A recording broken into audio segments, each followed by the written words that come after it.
السلام علیکم، میں ہوں اطہر کاظمی۔ رمضان کے آغاز پہ ہم نے ایک پروگرام کیا تھا جس میں کچھ چیزیں ہم نے ہائی لائٹ کی تھیں کہ رمضان کا مہینہ رحمتوں کا مہینہ ہے، برکتوں کا مہینہ ہے، اس میں ہم عبادات کرتے ہیں، لیکن اس مہینے کے آغاز سے ہی ہم نے دیکھا کہ پاکستان کی جو آبادی ہے اس کا بڑا حصہ پریشان تھا۔ پریشان کس چیز پہ تھا؟ جی مہنگائی آ رہی ہے، رمضان کے ساتھ تو برکتیں آتی ہیں لیکن پاکستان میں مہنگائی کا طوفان آ جاتا ہے، اور اس کی وجہ کیا ہے؟ کچھ ہمارے معاشی مسائل ہیں۔ اب ہم عید کی طرف جا رہے ہیں، عید سے پہلے ایک دفعہ پھر پاکستان کے لوگ، پاکستان کے مسلمان پریشان ہیں کہ جناب عید پہ ہم اپنے گھر والوں کے کپڑے کیسے خریدیں گے، اپنے خرچے کیسے پورے کریں گے۔ اگر آپ ریاست پاکستان کو دیکھیں یا انفرادی فرد کو دیکھیں، مسئلہ ہمیں معاشی نظر آتا ہے۔ کیا مسئلہ ہے؟ کیوں یہ مسئلہ ہے؟ کیوں ہماری معیشت آج اس نہج پہ ہے؟ اور ہمارے سماج میں جو پرابلمز ہیں ان کی کیا وجہ ہے؟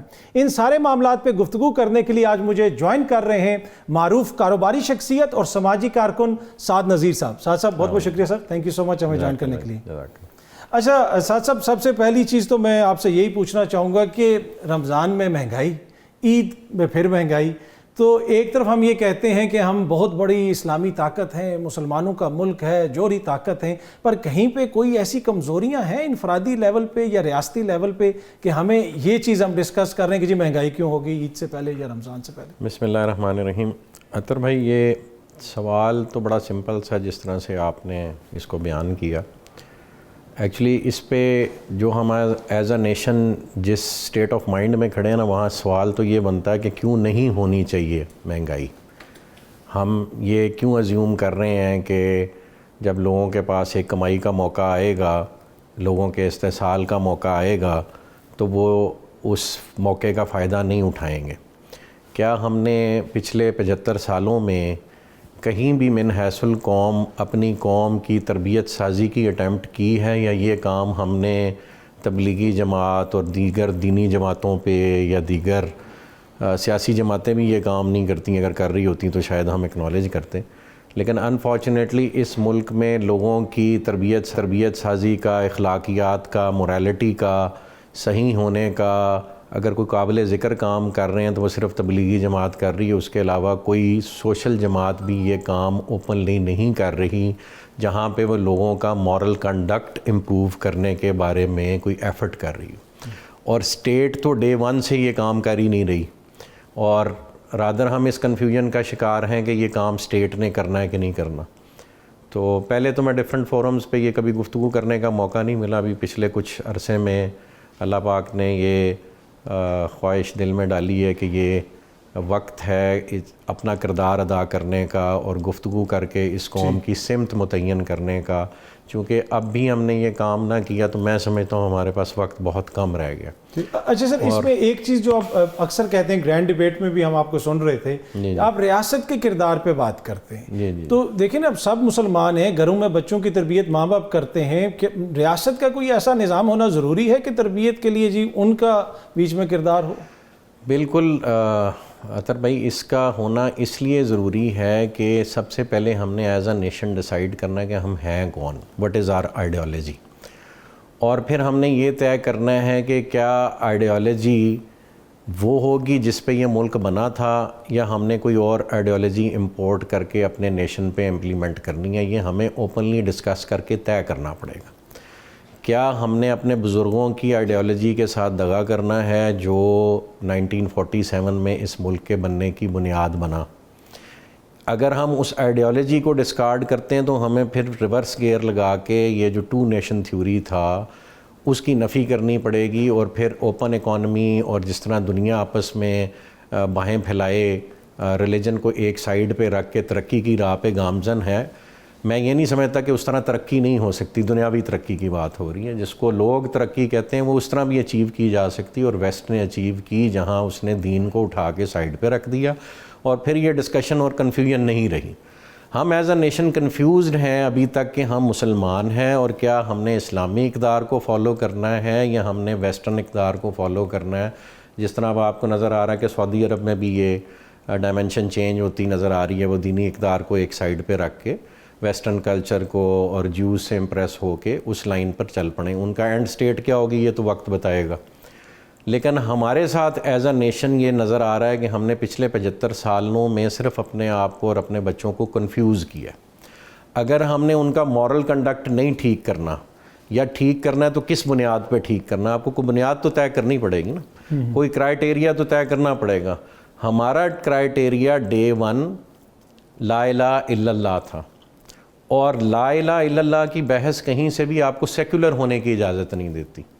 یعنی you can't be a Muslim and be a secular at the same time, because ایسا ہوتا تو آپ صلی اللہ علیہ وسلم بھی خدا نخواستہ معاذ اللہ سیکولر ہوتے، وہ نہیں تھے. آپ صلی اللہ علیہ وسلم کی جتنی آئیڈیالوجی تھی اور جتنی پالیٹکس تھی وہ اسلام کے فریم ورک کے اندر تھی اور اسلامی بنیادوں پر تھی اور قرآنی آیات کی بیس پر تھی، اور جو اللہ پاک کے احکامات ان پہ صادر ہوتے تھے اس کی بیس پہ تھی. یہ بات تو ہمیں ماننی پڑے گی کہ آپ صلی اللہ علیہ وسلم صرف دین کو فالو کرتے تھے اپنی زندگی کی ہر نہج میں. تو اگر وہ فالو کرتے تھے اور ہم مسلمان ہیں اور ہم نے یہ طے کیا ہوا ہے کہ ہم نے مسلمان ہی رہنا ہے، یا تو ہم یہ پھر تیاری کر لیں کہ جی ہم نے مرتد ہونا ہے خدا نخواستہ، ٹھیک ہے، اسلام میں داخل ہو کے تو آپ خارج نہیں ہو سکتے نا، اس کی گنجائش نہیں ہے. تو یا تو پھر یہ طے کر لیں ہم نے مرتد ہونا ہے اور اس آئیڈیالوجی کو چھوڑ دینا. پر سر یہ پھر ہمارے درمیان کنفیوژن کس نے پھیلائی ہے؟ کیا نظام حکومت نے پھیلائی ہے، سیاستدانوں نے پھیلائی ہے، یا ہمارے اداروں نے؟ جی یہ پاکستان بننے کی حد تک اس کلمے کو میں نہیں سمجھتا استعمال کیا گیا. یہ اس جذبے کی نفی ہوگی جس جذبے کے تحت یہ ملک بنا. وہ جذبہ سچا تھا، اس کے ساتھ لوگ مخلص تھے. غلطی اس سے آگے ہوئی کہ ہم نے پھر اس آئیڈیالوجی کو اپنی زندگی کی ہر نہج میں فالو نہیں کیا، امپلیمنٹ نہیں کیا. اگر کیا ہوتا تو یہ جو آج آپ مورالٹی کے پرنسپلز ڈیفائن کر رہے ہیں، یہ ہمارے مورالٹی کے پرنسپلز ہمارا دین ڈیفائن کرتا ہے. ذخیرہ اندوزی کے خلاف آپ صلی اللہ علیہ وسلم کی احادیث ہیں، احکامات ہیں، مہنگائی کے بارے میں، ضرورت کے سے زیادہ منافع کے بارے میں ہیں، ایک مسلمان کے ضرورت سے زیادہ کمانے کے بعد اپنے فالتو مال کو لوگوں کے ساتھ شیئر کرنے میں ہیں. یہ تعلیمات اگر آپ نے نیشن کو دی ہوتی تو آج آپ کو یہ سٹیٹ نہ ملتی کہ جی عید آ رہی ہے، رمضان آ رہا ہے، اور جہاں لوگوں نے بانٹنا ہے، یعنی جہاں سخاوت کرنے والے لوگ بانٹ رہے ہوتے ہیں، وہاں پھر کاروباری افراد منافع اس نہج پہ کیوں کما رہے ہیں یا اس انداز میں کیوں کما رہے ہیں کہ جس سے لوگوں کا استحصال ہو. یہ مورالٹی آپ نے یہ اسباق دیے ہوتے تو پھر آپ ایکسپیکٹ کریں نا ایز اے نیشن کہ یار یہ لوگ اس کو فالو کریں گے. مورل کنڈکٹ تو ہم نے نیشن کا کہیں بنایا ہی نہیں، بنانے کی کوشش ہی نہیں کی. اور اس کی قصوروار اسٹیٹ ہے، اس کی قصوروار افراد ہیں، اس کی قصوروار ہمارے بزرگ ہیں، اس کے قصوروار ہمارے علماء اکرام ہیں، اس کی قصوروار ہماری فوج بھی ہے. جہاں وہ نیشنل سیکورٹی کے لیے باقی معاملات میں مداخلت کو اپنا فرض سمجھتی، اور میں سمجھتا ہوں کہ انہیں کرنی چاہیے مداخلت جہاں ریکوائرمنٹ ہو. یہ ایک الگ بحث ہے، اس کو الگ ڈسکس کریں گے. لیکن جہاں انہوں نے اتنی ساری مداخلتیں کی وہاں نیشن کو بنانے کی مداخلت کیوں نہیں کی گئی؟ میں نے ایک جنرل صاحب بیٹھے ہوئے تھے اور ان سے گفتگو ہوئی، ہی واز ان یونیفارم، اور کافی محتاط رہ کے آپ نے گفتگو کی ہوگی. محتاط رہ کے کی گفتگو جی، لیکن ہم ایک بند کمرے میں تھے تو تھوڑی سی میں نے آزادی لی ان سے یہ ڈیبیٹ شروع کرنے کی. تو اس ڈیبیٹ کے نتیجے میں جنرل صاحب نے کہا کہ سعد صاحب ہمیں یہ ماننا پڑے گا کہ اس ملک کی بنیاد دین ہے. میں نے کہا سر مجھے بڑی خوشی ہوئی کہ ایک آرمی آفیسر نے اور at such a senior rank انہوں نے یہ کلیئرٹی آف تھاٹ کے ساتھ یہ ڈٹرمن کیا کہ جی اس ملک کی بنیاد دین ہے. ورنہ جنرل عام فہم یہ خیال پایا جاتا ہے کہ فوج آہستہ آہستہ لبرل ہو گئی. تو کم از کم حافظ عاصم منیر صاحب کے آنے سے پہلے تک یہ خیال ویسے تو سر ایمان تقوی جہاد فوج کا ہماری نعرہ رہا ہے. تو یہ چینج آیا نا ہمارے ہاں میں، اس کو ایڈمٹ کرنا پڑے گا، سچ بولنا پڑے گا. تو میں نے جنرل صاحب سے عرض کی کہ یہ جو آپ نے رشتہ استوار کیا ہے اتنی کامیابی سے کہ جی اس ملک کی بنیاد دین ہے، کیا آج سے 15 سال بعد آپ کا بیٹا اگر اسی یونیفارم میں اسی کرسی پہ بیٹھا ہو تو کیا یہ رشتہ وہ بھی اسٹیبلش کرنے میں کامیاب ہو جائے گا؟ انہوں نے کہا نہیں. اور میں نے کہا اس کے 15 سال بعد اس کا بیٹا؟ تو انہوں نے کہا بالکل بھی نہیں. تو میں کہا سر یہ کیوں ہے؟ یہ اس لیے ہے کہ ہم نے اپنے بچوں کی تربیت سے دین کا وہ پہلو جس کی بنیاد پہ یہ ملک کھڑا ہوا تھا وہ نکال دیا. ٹھیک ہے، اور وہ نکال دی ہے تو پھر آپ سے جنگ کرنے کی کسی کو کیا ضرورت، اور کیوں کرے جنگ جب آپ ایز اے نیشن کسی آئیڈیالوجی پہ کھڑے ہی نہیں؟ تو ان کی اور آپ کی آئیڈیالوجی میں کیا فرق ہے؟ آپ سے جنگ کرنے کی کیا ضرورت ہے؟ ٹھیک ہے، جس وقت آئیڈیالوجی کمپرومائز ہو جائے گی اور اس کے نتیجے میں آپ کے مورلز کمپرومائز ہو جائیں گے اور اس کے نتیجے میں ایز اے نیشن ہمارا ضمیر کمپرومائز ہو جائے گا، پھر ہم سے لڑنے کی کیا ضرورت ہے؟ پھر تو ہم بکاؤ مال ہوں گے جی اور بکیں گے جگہ جگہ۔ اچھا، اس میں ایشو کیا ہے؟ اس میں یہ جمہوریت مسئلہ ہے، آپ کا پارلیمانی نظام مسئلہ ہے، جو آپ کی نظر میں ہو سکتا ہے کوئی آپ سے اتفاق نہ کرے، پر آپ کی نظر میں کیا مسئلہ ہے اس میں؟ اس میں سر ہر وہ معاملہ مسئلہ ہے جو دین کی بنیاد پہ نہیں کھڑا، ٹھیک ہے، وہ چاہے ہماری معیشت ہو، چاہے ہمارے پولیٹیکل سٹرکچر کے۔ سوری، معیشت کا آپ نے کہا، آپ اتنے معروف کاروباری شخصیت ہیں، میرے خیال میں اکانومی کو ہم سے زیادہ آپ سمجھتے ہیں، اور اس وقت اس ملک کا مسئلہ بھی اکانومی، بغیر سود کے سر ہم کس طرح بینکنگ نظام چلا سکتے ہیں؟ کس دنیا میں کدھر چل رہا ہے؟ ہم سر ایز پرائیویٹ بزنس مین پچھلے 25 سال سے کاروبار کر رہے ہیں، اور الحمدللہ آج تک ایک پیسہ ہم نے ڈیل نہیں کیا، اور اللہ پاک نے مجھے یہ یاد ہے کہ میں نے اپنی زندگی میں، میری جیب میں 10 روپے کا نوٹ ہوا کرتا تھا کالج لائف میں، تو اس سے بھی دن گزارا، اور آج اللہ پاک نے ایک فراوانی دی ہوئی ہے، اور ایک بڑا نیٹ ورک اللہ پاک نے قائم کرنے کی توفیق دی ہے اللہ پاک نے اپنے اذن سے۔ تو یہ سود کے بغیر ہوا نا، اور قرآن میں اللہ پاک فرماتے ہیں کہ سود میں گھٹاؤ ہے، سود میں کمی ہے، اور صدقے میں، خیرات میں بڑھوتری ہے۔ جب اللہ پاک آپ کو یہ گارنٹی دے رہے ہیں تو آپ کو تو اس کے ادروائز کہیں چلنا ہی نہیں چاہیے، یعنی یہ اتنا بڑا جرم ہے۔ اس سے بڑی گارنٹی کہاں سے آ سکتی ہے؟ ایگزیکٹلی جی، یہ اتنا بڑا جرم ہے کہ اس کو اللہ اور اللہ کے رسول صلی اللہ علیہ وسلم سے جنگ کی کیفیت میں گردانا گیا، کہ اگر آپ سود کا پیسہ کھاتے ہیں، اور بہت بری بری ایگزامپلز سود کے بارے میں ہیں، تو جب یہ ایگزامپلز موجود ہیں تو آپ کیا بینکنگ سسٹم، ہم نے کیوں ویسٹ کا بینکنگ سسٹم اور یہودیوں کا بینکنگ سسٹم فالو کرنا؟ یہودیوں نے آج ہمارا کیا حال کر دیا، یعنی ہم، جو میں نے عرض کیا ابھی تھوڑی دیر پہلے، کہ جب آپ کی مورالٹی نہیں ہوگی، مورل کنڈکٹ ڈیولپڈ نہیں ہوگا، تو آپ برائے فروخت ہوں گے۔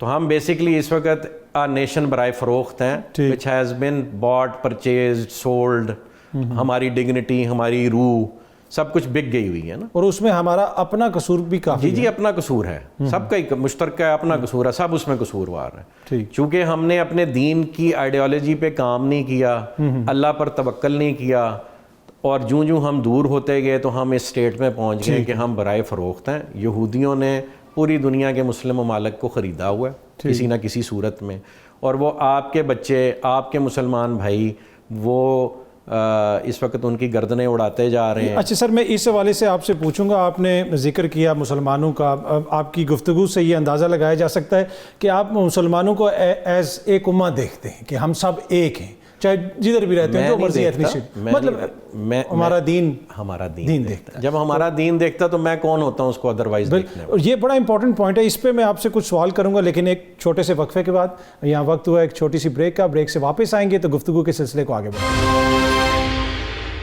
Welcome back. اچھا سعد صاحب، آپ نے کہا کہ ہم سب ایک ہیں، امہ ہے، اور بالکل میں بھی آپ سے ایگری کرتا ہوں، لیکن آج آپ جو فلسطین میں دیکھ رہے ہیں، جو فلسطینیوں کے ساتھ ہو رہا ہے، اس میں آپ کو کوئی مسلمان ملک میں بڑے پیمانے پہ کوئی احتجاج بھی نظر آیا؟ مغرب کی آپ نے بات کی، آپ نے دوسرے یہودیوں کے اوپر کرٹیسزم بھی کیا، لیکن آج ایون یہودی بھی بڑے جلسے جلوس کر رہے ہیں اس میں مغرب میں، لیکن مشرق میں ہمیں کچھ بھی نظر نہیں آ رہا۔ اس کی کیا وجہ؟ آپ پہلے تو جی ان کی کارروائی کی داد دیں کہ انہوں نے اپنے ہاں اتنی آزادی دی ہوئی ہے کہ ان کے نیشن کا ایک حصہ جو ہے وہ فلسطین پہ حملے کو اپنا حق قرار دیتا ہے، اور وہ اس کو سپورٹ کر رہا ہے، اور اسی نیشن کا دوسرا حصہ جو ہے اس کے خلاف جلسے جلوس کر رہا ہے، اور وہاں پابندی بھی کوئی نہیں ہے۔ فریڈم آف ایکسپریشن کے تحت ہم اس کو آزادی اظہار رائے کو ہم غلط کہیں یا صحیح کہیں، یا کس پیمانے پہ وہ آزادی آف ایکسیس ہونا چاہیے، وہ ایک الگ بحث ہے، لیکن اسی فریڈم کے تحت وہ لوگ کم از کم احتجاج کر رہے ہیں جو ہم نہیں کر رہے۔ تو یہ اس اسٹیٹ کی خوبصورتی بھی ہے، اور ہماری کمزوری، کوتاہی، گراوٹ، سب کچھ اس میں شامل ہے کہ تمام مسلمان ممالک چونکہ برائے فروخت ہیں، اور وہ خریدے جا چکے ہیں یہودی کے پیدا کردہ اس نظام معیشت سے، تو کوئی جرت نہیں کر رہا کہ اگر ہم نے اپنے مسلمان بھائی کے بچے کٹنے سے روک دیے تو کہیں یہ ہمارا روزی روٹی نہ روک دیں، چونکہ ہم معاشی طور پہ سب ان کے محکوم ہیں۔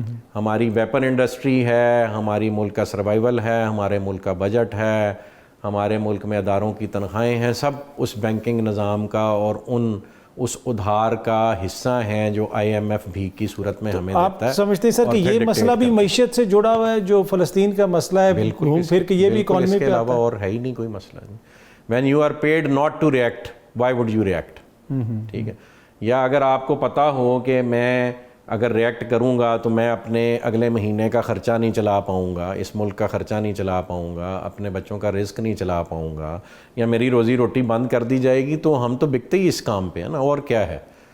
ہم یہ نہیں سمجھ رہے کہ وہ ایک ایک کر کے علیحدہ علیحدہ کر کے, جو بچپن میں ہم نے وہ اگزامپل پڑھی ہوئی نا کہ جی وہ لکڑیوں کا جو سٹکس کا جتھا ہے, اگر وہ اکٹھے ہو تو وہ انبریکیبل ہے, اس کو علیحدہ علیحدہ کر دو تو توڑ دیے جاؤ گے. ہم بالکل اس کیفیت میں جا چکے ہیں اور وہ ایک ایک ایک ایک کر کے ہمیں توڑتے جا رہے ہیں, اور کس کو ہم نے ٹوٹتے نہیں دیکھا. آپ اپنے پچھلے 30-40 سالوں میں کتنی مسلم سٹیٹس ہیں وہ آپ گنا سکتے ہیں انگلیوں پہ, جہاں پہ مسلمانوں کو گاجر مولیوں کی طرح کاٹا گیا اور باقی دنیا نے دیکھا. مجھے کوئی ادروائز سٹیٹ بتائیں جہاں مسلمانوں نے ایسے کسی اور کے ساتھ کیا ہو. تو اس سے وے آؤٹ آپ کو معاشی وے آؤٹ نظر آتی ہے کہ یا آپ کو جو کس طرح کہتے ہیں کہ جی عسکری طاقت زیادہ ہونی چاہیے, یا دونوں کا بیلنس آپ کو نظر آتا ہے؟ دیکھیں اطہر بھائی, یہ ایک وشیس سائیکل ہے, اس سے نکلنا ایک مشکل کام ہے نا. اتنا آسان ہوتا تو وہ آپ کو اس طرح کے جکڑ بند میں انہوں نے محصور نہ کر دیا ہوتا نا.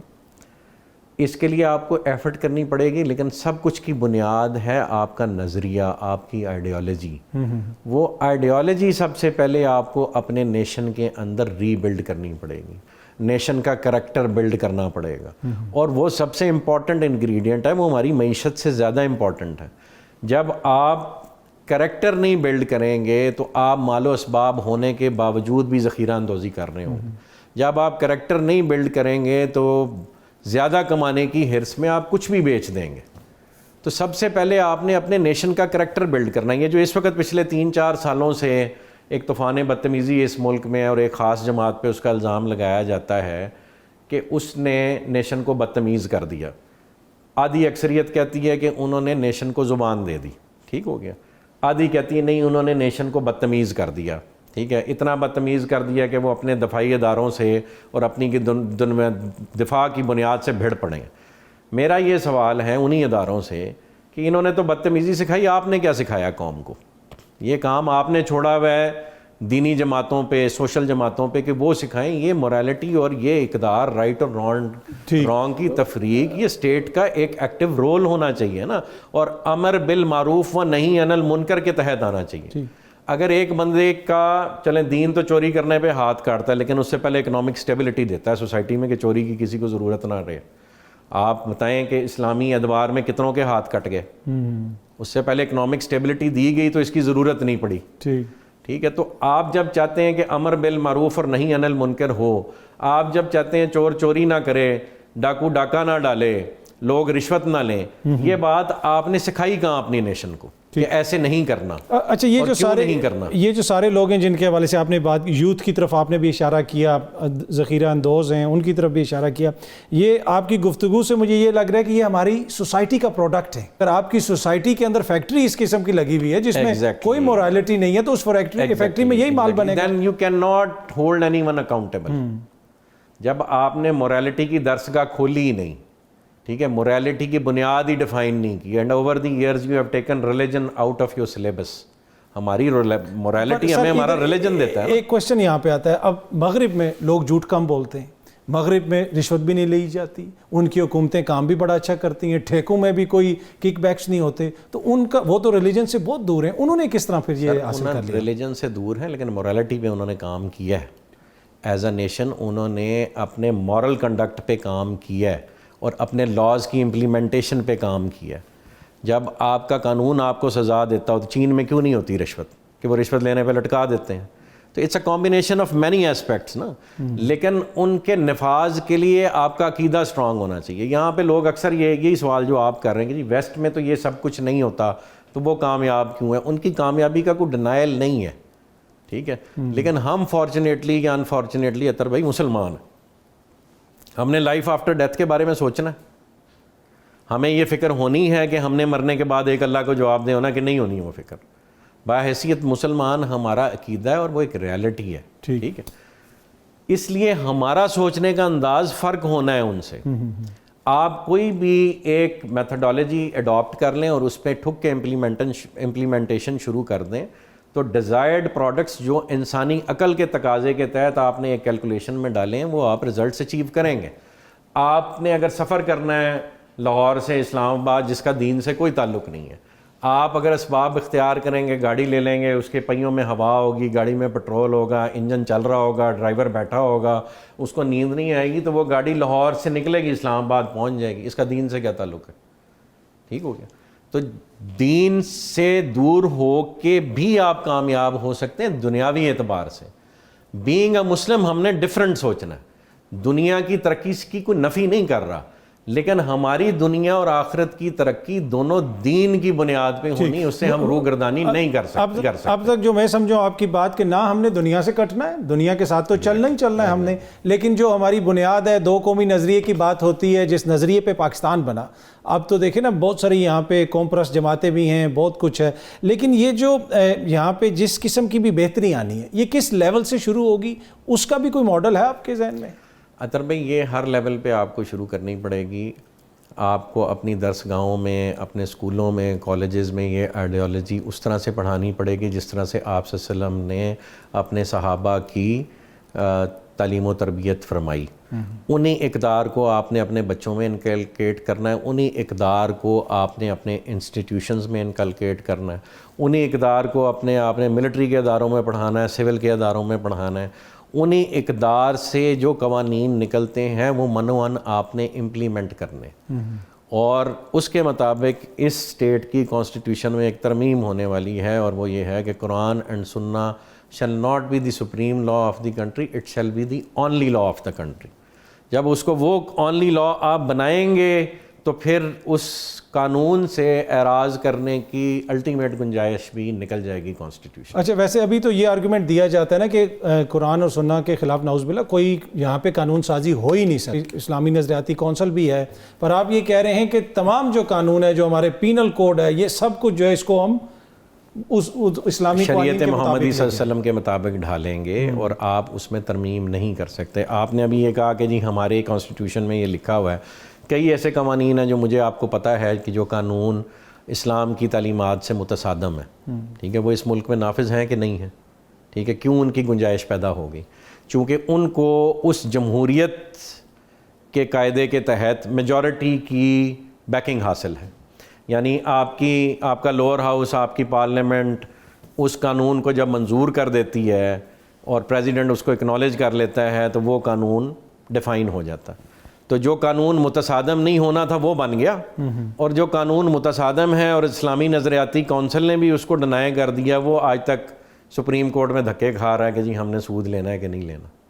جو اللہ اور اللہ کے رسول سے جنگ ہے اس پہ ابھی تک بحث ہو رہی ہے کہ ہم نے یہ جنگ کرنی ہے کہ نہیں کرنی.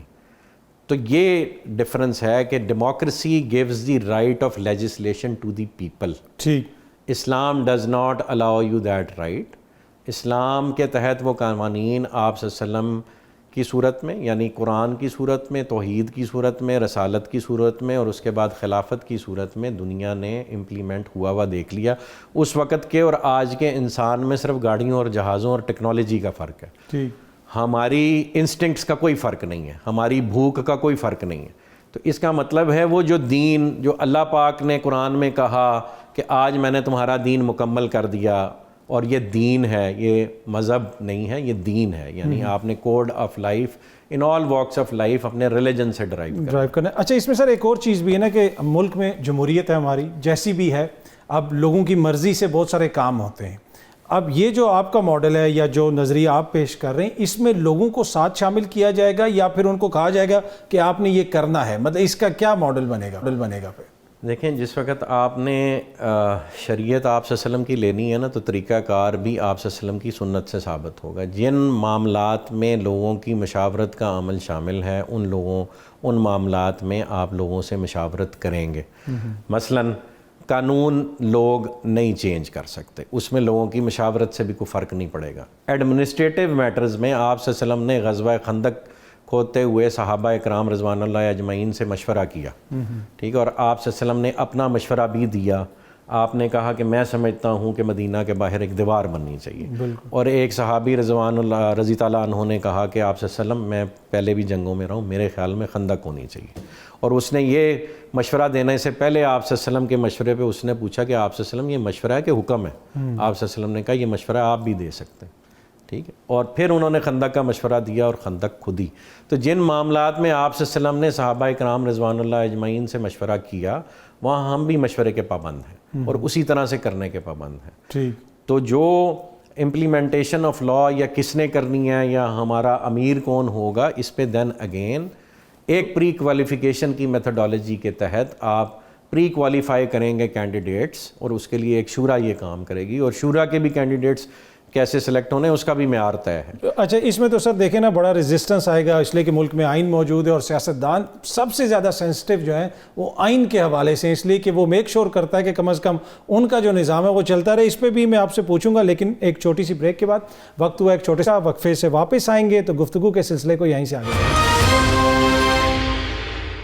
Welcome back. اچھا سعد صاحب، یہ جو آپ کے ذہن میں ماڈل ہے، یہ کوئی نیا ماڈل نہیں ہے، ہم بچپن سے اس حوالے سے سنتے آ رہے ہیں اور دنیا بھر میں مختلف کتابیں بھی اس سبجیکٹ کے اوپر موجود ہیں۔ اگر اس کو ہم نے پاکستان میں امپلیمنٹ کرنا ہے تو یہ تو پارلیمنٹ کے تھرو ہی ہوگا، کوئی کسی قسم کی ترمیم ہوگی، یہ تو نہیں ہو سکتا کہ اچانک ایک گروہ اٹھے گا اور وہ کہے گا کہ ہم اس کا نفاذ کر رہے ہیں، وہ تو بڑا مسئلہ بن جائے گا۔ دیکھیں، اس میں اس کو اڈاپٹ کرنے کے لیے پہلے تو بات نیشن کو یاد کرانا پڑے گا ایز اے مسلم جو ان کا رول ہے، وہ ہمارے سیاستدانوں کو بھی یاد کرانا پڑے گا، ہماری فوج کو بھی یاد کرانا پڑے گا، ہمارے سول اداروں کو بھی یاد کرانا پڑے گا، اور اطہر بھائی جو غلطیاں ہم سے ہوئی ہیں نا ایز اے نیشن، وہ ہمیں تسلیم کرنی پڑیں گی۔ وہ بھلے 1971 میں بنگلہ دیش والا معاملہ ہو، اگر آپ نے یہ عقائد ٹھیک رکھے ہوتے تو جو بنگلہ دیش کے ساتھ سو کالڈ ناانصافیاں تھیں یا محرومیاں انہوں نے محسوس کیں جس کو آپ کے دشمن نے ایکسپلائٹ کیا، وہ محرومیاں ایگزسٹ ہی نہ کرتیں۔ کیا فرق پڑتا تھا اگر ایک بنگالی بیک گراؤنڈ کا بندہ آپ کا پریزیڈنٹ یا امیر یا پرائم منسٹر ہوتا؟ اس کو ایکسیپٹیبلٹی اگر ریلیجن کی نارمز کے تحت دی گئی ہوتی تو آپ کو خطرہ نہ محسوس ہوتا نا۔ تو بات اس سے پہلے کی 1971 کی بات نہیں، غلطی 1947 سے شروع ہوئی ہے، جہاں ہم نے ملک جس کلمے کی بنیاد پہ بنایا اس کلمے کا نفاذ نہیں کیا۔ اگر نفاذ کیا ہوتا تو وہ تفریق جو بنگلہ دیش میں اور پاکستان کے درمیان پیدا کی گئی اور اس کو بھارت نے یا ہندوؤں نے ایکسپلائٹ کیا، یہ موقع ہی نہ آتا۔ تو ایسی آگے کئی غلطیاں، اور ہم بدستور غلطیاں کر رہے ہیں۔ ہم نے ایز اے نیشن ڈیسائیڈ کرنا ہے کہ ہم نے جھوٹ نہیں بولنا، اپنے آپ سے بھی نہیں جھوٹ بولنا، اپنے دشمن سے بھی جھوٹ نہیں بولنا، ٹھیک ہے، نارمل حالات میں نہیں بھولنا۔ چلیں 2-3 صورتیں ہیں جہاں پہ آپ کو جنگ کی حالت جنگ میں یا جان کو خطرہ ہو تو جھوٹ بولنے کی اجازت ہے، بیگم سے آپ کو جھگڑے کا خطرہ ہو تو جھوٹ بولنے کی اجازت ہے، کسی کی جان بچانی ہو تو جھوٹ بولنے کی اجازت ہے، لیکن otherwise normal affairs of life اور نارمل میٹرز آف لائف میں آپ کو جھوٹ بولنے کی اجازت اپنے ہاں بھی نہیں ہے۔ بیگم والی رعایت دے دی ہے، یہ لوگوں کو پسند آئے گی، بیگمات کو نہیں پسند، بیگمات وہ اعتراض کریں گے اس میں۔ تو یہ جب آپ امپلیمنٹ کریں گے اور اپنا مورل کانڈکٹ اس لیول کا رکھیں گے کہ آپ کا دشمن بھی آپ کی تعریف کرے، تو ہم آج اس سٹیٹ میں نہ ہوتے جس سٹیٹ میں ہے۔ تو سب سے پہلے ہم نے اپنی غلطیاں آئیڈینٹیفائی کرنی اور وہ مورل کانڈکٹ اور وہ ریلیجن کی بنیاد جہاں سے چھوٹی وہاں سے ری اسٹیبلش کرنی۔ اپنی سیاستدانوں کو بھی آپ نے ان پیرامیٹرز پہ، عوام نے ان سے ڈیمانڈ ڈالنی ہے۔ یہ آپ پریشر گروپ کی صورت میں بھی کر سکتے ہیں، پریچنگ کی صورت میں بھی کر سکتے ہیں، اور جو آپ کا ایک سوال ہے کہ جی سیاستدانوں کا اس پہ ریئیکشن کیا ہوگا یا وہ اس کو کیسے پرسیو کریں گے، تو مجھے یہ بتائیں کہ 2018 میں کیا ریئیکشن ہوا جب الیکشنز میں جو کچھ بھی ہے اور اس کے نتیجے میں ایک مخصوص جماعت کو پرائیورٹی دی گئی، اور اب اس الیکشن میں جب ایک مخصوص جماعت کو اس کی ہٹ پڑی ہے اسی آئیڈیالوجی کی جس آئیڈیالوجی کے تحت وہ 18 میں آئے تھے، اسی آئیڈیالوجی کے تحت اگر آج کوئی اور جماعت آ گئی تو اس سے زیادہ کوئی کیفیت خراب ہوگی۔ جب آپ دین کی ریکوائرمنٹ کریں گے، خصوصاً کہ جب وہ جماعت کہتی ہے کہ جی ہم تو ریاست مدینہ بنانا چاہتے ہیں، تو ریاست مدینہ بناتے ہوئے آپ جمہوریت تو نہیں نافذ کر سکتے۔ کیا آپ صلی اللہ علیہ وسلم نے، میں آپ سے سوال کرتا ہوں، آپ صلی اللہ علیہ وسلم نے جمہوریت نام کی کوئی چیز کبھی مسلمانوں کو پریچ کی؟ آپ نے یہ ورڈ آپ صلی اللہ علیہ وسلم کی احادیث میں، قرآن میں کہیں اطہر بھائی پڑھا؟ نہیں، ان کو ہاں یا نام ہے اطہر بھائی، جیسے آپ لوگ ہم سے جواب دیتے ہیں نا، پڑھا نہیں پڑھا نا، تو پھر یہ گنجائش کیوں نکال لی ہم نے کیوں مداخلت کی اللہ کے دین؟ جب یہ آپ سے اتنا کوئی یہ قرآنی مطلب آسمانی صحیفہ ہوتا تو آپ صلی اللہ علیہ وسلم اس کی دعوت دے کے گئے ہوتے دنیا کو کہ یار ابھی کر لینا پچھو. بالکل. اچھا اس میں ایک چیز جو اب جو نوجوان آپ کو سن رہا ہے, ینگ بچہ بچی, وہ اس کو یہ تاثر لینا چاہیے کہ میرے اوپر چیزیں تھوپی جائیں گی, اس لیے کہ اگر ہم اپنے بزرگوں کی مثال لے لیں, اولیاء اکرام کی مثال لے لیں, وہ تو لوگوں کو دھتکارتے نہیں تھے. یہاں پہ تو بچہ آگے صف میں آگے کھڑا ہو تو بزرگ آ کے کہتے ہیں پیچھے چلے جاؤ. تو یہ بچوں کے ذہن میں یہ آئے گا کہ شاید ہمارے اوپر کوئی ایسی چیز تھوپی جائے گی کہ ہماری انجوائمنٹ ختم ہو جائے گی, سب کچھ ختم ہو جائے گا. بھائی آپ سے اگر یہی سوال اس طرح سے کروں کہ ہم پہ جمہوریت کیوں تھوپی جا رہی ہے, اس کا ہمیں فائدہ تو کوئی نہیں ہے ٹو بی آنیسٹ اس وقت, لیکن وہی تو تھوپی جا رہی ہے نا. ایک ویسٹرن آئیڈیالوجی جو 1924 تک مسلمان نیشن میں نہیں تھی, ٹھیک, تو اس کے بعد ہم پہ تھوپی گئی. یعنی ایسے ایسے واقعات آپ کو یہ نواب آف کالا باغ کے بھاولپور, ان کی کتاب میں لکھا ہوا ہے, میں وہ جو مجھے ابھی ایک دوست نے کوٹ کر کے سنایا تھا کہ 1857 میں وہ برطانیہ گیا تو برطانیہ کے ایک جنگل میں وہاں کے آفیشلز ان کو لے کے گئے اور انہیں وہ مدرسہ دکھایا جہاں پہ یہودیوں کو قرآنی تعلیمات دی جا رہی تھیں, اور وہاں سے اس کی ڈیوٹی یہ لگی نواب صاحب کی کہ اگر آپ نے اپنی حکومت بچانی, 1857 کی بات ہو رہی ہے, کہ اگر آپ نے اپنی حکومت بچانی ہے تو یہاں سے یہ جو تیار کردہ علماء کرام ہیں یہ جا کے آپ نے علاقے کی مساجد میں ان کو بٹھانا ہے, پیش امام بنانا ہے. تو 1857 میں اگر برطانیہ آپ کے خلاف یہ سازشیں کر رہا تھا آپ کا نظام خلافت گرانے کے لیے, تو وہ آج آپ کے خیال میں نہیں کر رہا ہوگا. وزیرستان میں کتنے آپریشن ہوئے ہیں جہاں سے 15 سال پیش امام وہاں پہ جوز مسلمانوں کے روپ میں رہے اور وہ پکڑے گئے یا وہ واپس چلے گئے اپنے ملکوں. تو وہ اتنی ایفرٹ کر رہے ہیں ہمارے اس نظام کو, اس نظام سے کوئی خطرہ ہوگا دنیا کو یا ان کی آئیڈیالوجی کو, تو تبھی اس پہ ایفرٹ کر رہے ہیں. تو جب یہ آئیڈیالوجی اتنی اسٹرانگ ہے کہ کفر اس کے اگینسٹ کام کر رہا ہے, تو ہمیں ایز اے مسلمان نیشن اس آئیڈیالوجی کو, باقی ساری باتیں چھوڑ دیں, اپنے سروائیول کے لیے. نہیں تو اطہر بھائی مجھے بتائیں کہ جو فلسطین میں ہو رہا ہے وہ میرے آپ کے بچوں کے ساتھ کیا نہیں ہوگا جس طرح سے ادھر ہو رہا ہے, جس طرح سے ہم کارنر ہو رہے ہیں. ادھر سے افغانستان آپ پہ چڑھائی کر رہا ہے, وہی افغان طالبان جن کی آپ تعریفیں کیا کرتے تھے, پر وہ تو ہمارے آپ اپنے محافظ کہا کرتے تھے, آج آپ کہتے ہیں کہ ٹی ٹی پی اور وہ طالبان ایک ہو گئے اور وہ ہم پہ حملہ آور ہو رہے ہیں. وہ تو آپ کے مسلمان بھائی تھے. آپ رشیا کی ہار کو ہماری ایجنسیاں اپنی کامیابی نہیں کہتے رہے ہیں نا, ٹھیک ہے. اور جب امریکہ یہاں سے گیا تو ہم نے کہا نا کہ یہ بھی ہماری کامیابی ہے, ٹھیک ہے. تو آج وہ افغانی آپ پہ کیوں چڑھ دوڑے, آج ایران سے آپ کے مسائل کیوں پیدا ہو رہے ہیں. یعنی اس وقت انڈیا سے زیادہ ہمارے مسائل افغانستان اور ایران سے پیدا ہو رہے ہیں, چونکہ ہمارا جو کامن گراؤنڈ تھا آئیڈیالوجی کا وہ ہم نے چھوڑ دیا, انہوں نے پھر نسبتاً اڈاپٹ. اچھا سر, جس بنیاد کی آپ بات کرتے ہیں کہ اس کے اوپر ہمیں واپس جانا چاہیے, اگر ہم وہاں پہ واپس جاتے ہیں تو فائدہ کس کو ہوگا, حکمراں اشرافیہ کو پھر فائدہ ہوگا یا کس کو بھائی ہوگا؟ اکراس دی بورڈ سب کو ہوگا. جب آپ صلی اللہ علیہ وسلم یہ حکم فرماتے ہیں کہ اگر میری بیٹی فاطمہ بھی چوری کرتی تو اس کا ہاتھ کاٹا جاتا, تو اس کا مطلب ہے کہ اگر حکمران کی بیٹی کا ہاتھ کاٹا جاتا تو پھر تو کسی کو بھی نہ بخشا جاتا نا. تو جب اس مثال کو آپ صلی اللہ علیہ وسلم نے قائم فرمایا معاشرے میں اکراس دی بورڈ سب کے لیے, تو پھر اس کا فائدہ بھی امپلیمنٹیشن کا اکراس دی بورڈ سب کو ہوگا. اور یہی تکلیف ہے, اس آئیڈیالوجی کا فائدہ پوری دنیا میں جہاں جہاں مسلمان بستے ہیں اور ان مسلمانوں کے تابع جہاں جہاں کفار بھی بستے ہیں ان کو بھی اس کا فائدہ ہوگا. اچھا سر, اب آپ نے بہت ساری چیزیں ایکسپلین کی, اب اس کو پاکستان میں اگر ہم نے امپلیمنٹ کرنا ہے تو موٹے موٹے 2-4 آپ بتا دیں کہ کہاں سے ہم شروع کریں اس کو. یہ دیکھیں پریکٹیکلی اگر کرنا ہے نا تو پہلے ایز اے نیشن ہم نے اس ڈیسیژن پہ پہنچنا ہے کہ ہم نے یہ کام کرنا ہے کہ نہیں کرنا. اس کے لیے سب سے پہلے گفتگو عام ہوگی, ڈیبیٹس ہونی چاہیے, پورے نیشن کو اس میں انوالو کرنا چاہیے. اور اس کے بعد میں سمجھتا ہوں کہ جس طرح انٹرم کا سیٹ اپس میں یا اسٹیٹ آف ایمرجنسی میں جو ہمارے ہاں لگتی رہتی ہے, وہاں ایک ریفرینڈم ہونا چاہیے اور نیشن یہ ڈیسیژن لے کہ اس نے تمام ویسٹرن آئیڈیالوجیز جن کے تحت اس ملک میں آج تک تجربے ہوتے رہے ہیں, مزید ان تجربات پہ چلنا ہے کہ انہوں نے دین اسلام پہ جس کی بنیاد پہ یہ ملک بنا, اس بنیاد پہ اب آگے کا سفر کرنا ہے. اور میں سمجھتا ہوں کہ اس وقت ہمارے پاس وقت بہت کم ہے. جس پولرائزیشن کے دور سے ہم گزر رہے ہیں اور نیشن کو جس سٹیٹ آف مائنڈ میں پہنچا دیا گیا اور لوگ سوال کرنے لگ پڑے ہیں اور کے پی کے سے بنگلہ دیش جیسے نعرے لگنے لگ پڑے ہیں, وہاں پہ وہ بنیاد ریوائیو کرنا بہت ضروری ہے جس کے تحت ساری کمیونٹیز اکٹھی ہوئیں، جس کے تحت سارے صوبے اکٹھے ہوئے، جس کے تحت ساری قومیتیں جو پاکستان میں ہیں وہ اکٹھی ہوئیں، انہوں نے اس ملک کی بنیاد رکھی، اس آئیڈیالوجی کو ریوائیو کر کے اپنی غلطیوں کو ایڈمٹ کر کے وہیں سے ریسیٹ کر کے اپنا معاملہ آغاز کرنے کی ضرورت ہے۔ اچھا سر، اس میں ایک چیز ہم نے دیکھی ہے، جو مذہبی جماعتیں ہیں وہ کبھی بھی پاکستان میں 5-6-7% سے زیادہ ووٹ نہیں لے سکے، اس کی کیا وجہ ہے کہ وہ لوگ فار سم ریزن سمجھتے ہیں کہ اگر یہ آئیں گے تو ہمارے لیے اس میں کوئی شر ہی ہوگا، کوئی فائدہ نہیں ہوگا؟ پہلی تو بات یہ ہے کہ جی دین کے نفاذ کا مذہبی جماعتوں نے، میں سمجھتا ہوں، سنسیریٹی سے تقاضا ہی نہیں کیا۔ آج تک وہ مرہون منت رہے ہیں ان مراد کے جو مراد ان کو گورنمنٹ سے کسی نہ کسی صورت میں ملتی رہتی ہیں، پھر وہ اس خطرے کے تحت جیتے رہے ہیں جس خطرے کے تحت 9/11 کے بعد اسپیشلی اس ملک میں مذہبی جماعتوں پہ کریک ڈاؤن ہوا۔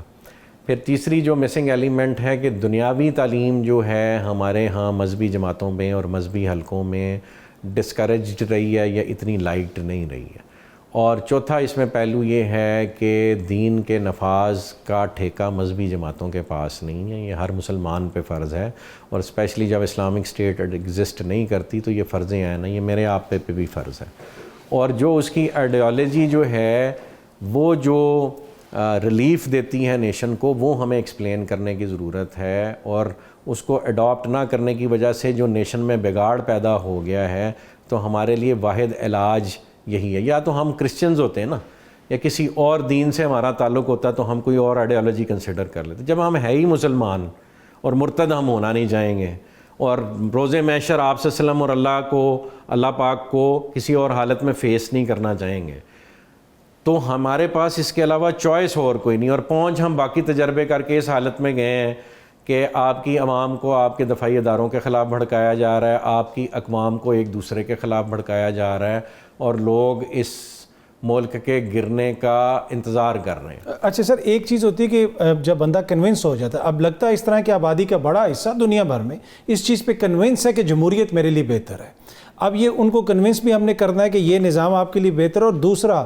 آپ اب کیوں کہہ رہے ہیں، آپ ابھی کنونس ہوئے ہیں یا آپ پہلے سے کنونس تھے؟ نہیں اطہر بھائی، پہلے تو میں اس سے ڈس ایگری کرتا ہوں کہ نیشن کنونسڈ ہے۔ آپ ایک ریفرنڈم کرا لیں، اسی پروگرام کے اینڈ پہ نا 2 سوال لکھیں، کیا آپ اس ملک میں دینی نظام کا نفاذ چاہیں گے، یا آپ اس ملک میں ویسٹرن ڈیموکریسی کا نفاذ کا تسلسل چاہیں گے، تو آپ کو جواب مل جائے گا۔ میں نے تو دیکھا ہے لوگوں کا ٹرینڈ آج بھی 98% وانٹ ریلیجن ٹو بی ریوائیوڈ، ٹھیک ہو گیا۔ تو پہلی تو یہ بات غلط ہے کہ میجورٹی اس کے حق میں ہے کہ نہیں ہے۔ اس کے بعد اگلا سوال کیا تھا؟ یہ کہ آپ کب کنونس ہوئے؟ اچھا، یہ پھر جو مذہبی جماعتوں کو ووٹ نہیں پڑتا، وہ لوگ ان کو ایز اے مذہبی جماعتیں پھر لیتے نہیں ہیں؟ لوگ ان کو مذہب کا ٹرو سپوکس پرسن بھی نہیں سمجھتے، ان کا ٹھیک ہے نمائندہ نہیں سمجھتے۔ اور آپ کب کنونس ہوئے؟ آپ جو کہہ رہے ہیں یقیناً آپ بھی تو کنونس ہوئے ہوں۔ میں الحمدللہ جی، اللہ پاک نے جب سے دین کی سمجھ دی ہے تب سے کنونسڈ ہے، اور اپنی نجی محفلوں میں اور جہاں تک رسائی ہے وہاں تک یہ ہم گفتگو کرتے رہے ہیں، اور اب بھی کر رہے ہیں، اور کئی ایسے سلسلوں سے منسلک ہیں ہم جو کر رہے ہیں۔ کچھ جماعتیں ہیں جو ابھی بھی اس کلچر پہ کام کر رہی ہیں۔ سعد نذیر صاحب، تھینک یو سو مچ ہمیں ٹائم دینے کا، آپ کا بھی شکریہ، بہت جلد آپ سے دوبارہ ملاقات ہوگی، تھینک یو ویری مچ۔